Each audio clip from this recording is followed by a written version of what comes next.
नमस्कार, मेरो ब्लगमा तपाईलाई स्वागत छ। आज चाहिँ हामी भिजिटको लागि टुलिप फार्म गएको छौँ। एकदमै दामी फुलेको छ फुलहरू चाहिँ दामी कलर फुलेको छ। तर आज चाहिँ एकदमै जाडो पनि छ अनि हावा पनि चलिरहेछ। आज चाहिँ अप्रिल 9 हो। एकदमै अरू दिन त घाम लागेको थियो, तर आज त घाम पनि छैन, बादल अनि चिसो जाडो अनि फोटो भिडियो खिच्न चाहिँ एकदमै गाह्रो भइरहेछ। मैले चाहिँ धेरै फोटोहरू खिचिनँ, मैले यसो भिडियो मात्रै बनाएको छु। धेरै यो भिडियोहरू मात्रै बनाएको। फोटो खिच्दाखेरि चाहिँ अब जाडो छ अनि एकदमै गाह्रो भएको छ। एक दुईवटा खिचेँ, त्यति नै हो।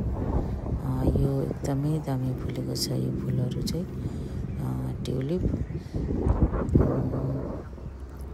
दामी फुलेको छ। एकदमै धेरै ठुलो एरियामा यो लगाएको रहेछ। धेरै यो चाहिँ रेड र पिङ्कमा दामीसँग फुलेको छ।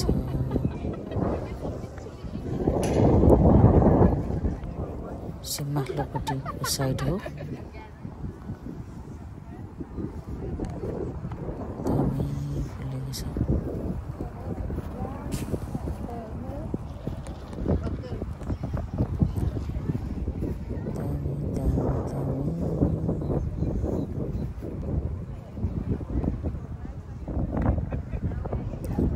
दामी फुलेको छ। यो कुनै चाहिँ फुल्न लागेको छ। अब एक हप्तापछि आउँदा पनि मजाले फुलिरहेको हुन्छ। यो अझै फुल्न बाँकी छ। कुनै चाहिँ फुलिसकेको छ। यो एक हप्तापछि आउँदा चाहिँ एकदमै दामी फुल्छ होला। सबै फुलिसकेको हुन्छ होला। हामी चाहिँ अब यो बच्चाको विद्यालयको कारणले चाहिँ छुट्टी छ, अनि त्यही भएर चाहिँ हाम्रो पनि होलिडेहरू मिलाएर भिजिटको लागि आज चाहिँ आएको। यो चाहिँ तल्लो लाइनमा हो, फेरि तल्लो साइडतिर दामी फुलेको छ। यो पनि रेड कलरमा येल्लो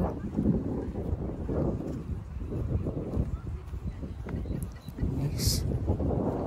एकदमै धेरै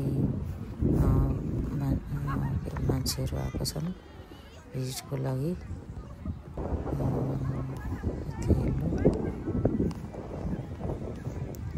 अझै आज चाहिँ अलिक मौसमले साथ दिएको छैन। यो घाम लागेको भए त दामी हुन्थ्यो।